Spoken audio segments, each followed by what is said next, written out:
school and say to the evangelical parents, you know, I really like what Mr. Jones said today. I think I'm going to be an atheist. That could be a big problem in that lower school system. That you're not really supposed to get at the thinking of the student. I know because I taught secondary school once upon a time. And the whole idea there is that you're not really supposed to get at the person. You're supposed to tell them about things that they can do whatever they want with, and they're sort of left autonomous, you see what I mean, to do what they want.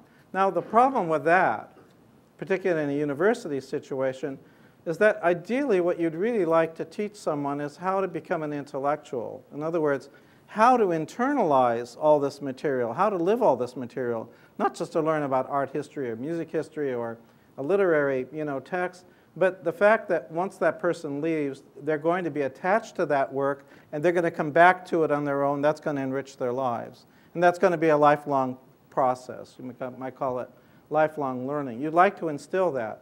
But I think the equip skills approach doesn't quite do that. That sort of keeps it all sort of at arm's length from the person. And I have a problem with that. And I've noticed that abroad, students don't approach materials that way. One thing that would never happen here, and that does happen there, curiously enough, and I'm not saying it has to happen here, but it is interesting, students here don't read your work. They don't buy your books and read them and then talk to you about them, but they do over there. Why is that? Why is it that there's much more interest on the part of European students to actually know who the professor is? I had this experience at one point where a group of people got together and say, you know, you're a Derrida specialist. Why aren't you teaching us a course in this? That would never happen here. It's just not the way we do it. And that's interesting. And that's because I think for them, it's not skills, it's something else. It's more existential, the teaching. There's a different approach to it. Number 2, academic freedom is the freedom to pursue lines of inquiry that lead to the advancement of knowledge. I think that's a very interesting question, the advancement of knowledge, what we would really mean by that, right? What is advancement of knowledge? How do departments conceive of advancement of knowledge, right? Are we really supposed to be path-breaking in the class and inventing all kinds of new ideas no one ever thought of? How does that really work, okay? You think of, obviously, in terms of the publication that we see advancement of knowledge. And I think one of the things we don't think about very much in an academy is intellectual growth. Can you see from publication to publication whether the person's growing intellectually? Or are they just writing the same book over and over again? Right, in the humanities, we have this guy, Slavoj Žižek. I think he writes the same book, many times. But the question is there intellectual growth, and what would that be? I think I'm sort of thinking that in terms of the advancement of knowledge. Challenging the institution's norms and standards, I think you run into this dogma problem. If you question all the dogmas, you can't do any work because you're questioning all the dogmas constantly. I think that's true. But on the other hand, I think that there are norms and standards that get into place over time in an institution that it would be useful to call into question. I think that there are other ways of doing things than the way you've done them before, and maybe examining norms would be a rather useful kind of thing. Certainly one of the norms that did get looked at back in the 70s and 80s via feminism was the white male, canonical text type norm, that there may be other kinds of things out there you could be studying. You could be studying, literature by gay writers or black writers or Hispanic writers or whatever. And I think that was a very useful norm for us to challenge because it opened up an awful lot in the profession. And I think these norms need to be looked at. And of course, Stanley Fish is himself, I think, looking at norms today. So I think a bit of reflection on norms is actually quite useful and helpful for the students not to become, too built into the institution as such. You really want to have a little bit of combat between the individual and the institution. The business about exceptional beings in 4, that sounds pretty awful, the way that was put. Well, there are people that are smarter than others, as it turns out. Michel Foucault, Stanley Fish, Jacques Derrida.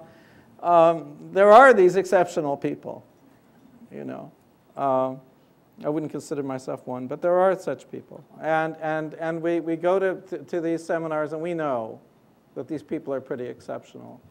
So I think that in a sense, one gives them a certain kind of credibility or license you might not give to someone else. Jacques Lacan would be a great example of someone like that, who was given a great deal of license. Like, well, the guy was just some kind of incredible genius. Who knew what he was about, but he did have this genius going for him.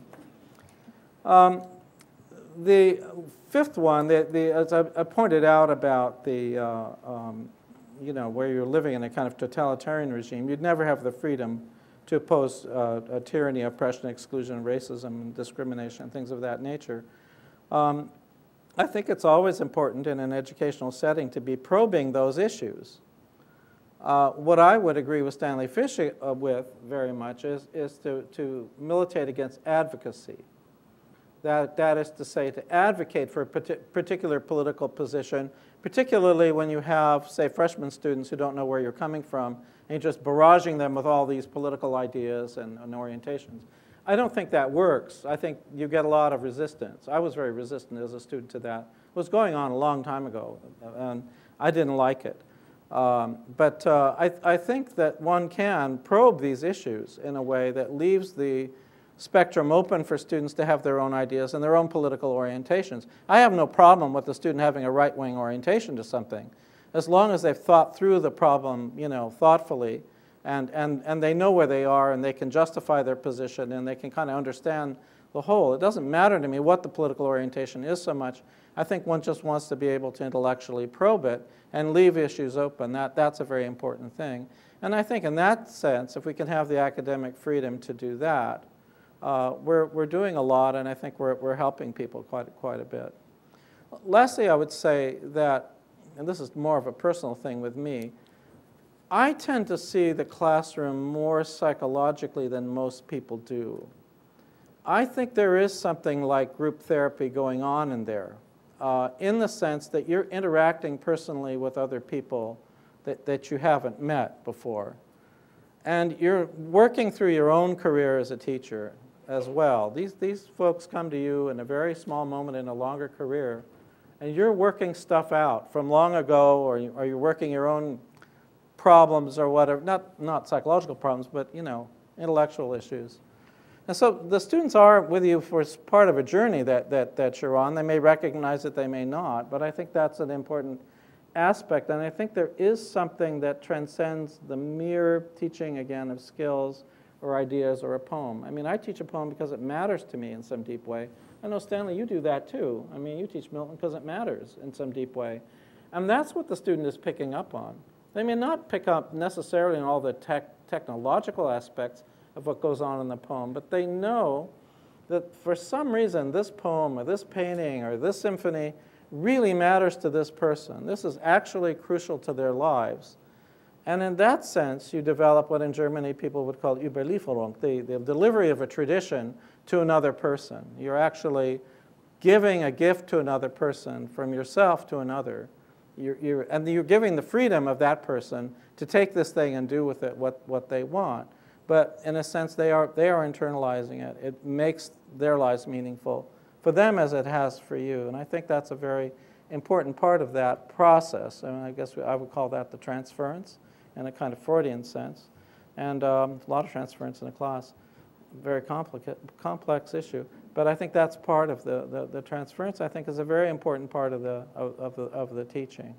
And lastly, I'll say, you know, we have the freedom to mess up. I think in the teaching, we do things well. Sometimes we don't do things well. But, you know, we hang in there and try.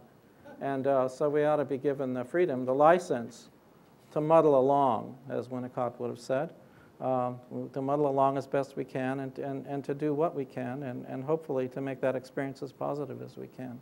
So I'll leave it there.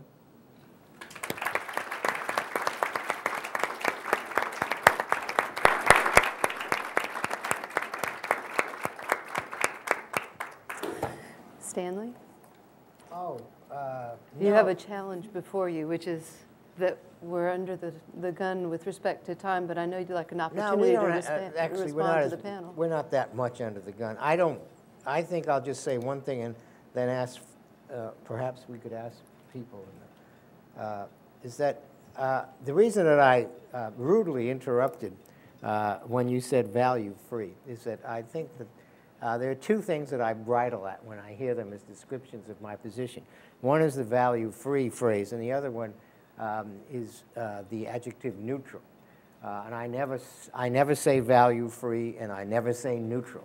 That's not what this position is about, precisely because the position involves a passionate advocacy in relation to academic issues. In my classrooms, for example, and I'm sure in Herman's too, I've seen students not quite coming to blows, but certainly speaking in raised voices and with heightened emotions on the question of whether or not Satan is the hero of Paradise Lost. A question, by the way, which was first posed strongly by Addison in 1712. So here we are, all of these hundreds of years later, in the little world of Milton scholars, still debating the same question. I do not advocate in any way the withdrawal from advocacy when what is at issue is an academic question. The interpretation of Paradise Lost is an academic question. Now, it could be the case that people who read and come out of a class of either Herman's or mine with a reading of Paradise Lost, that reading of Paradise Lost may, down the road,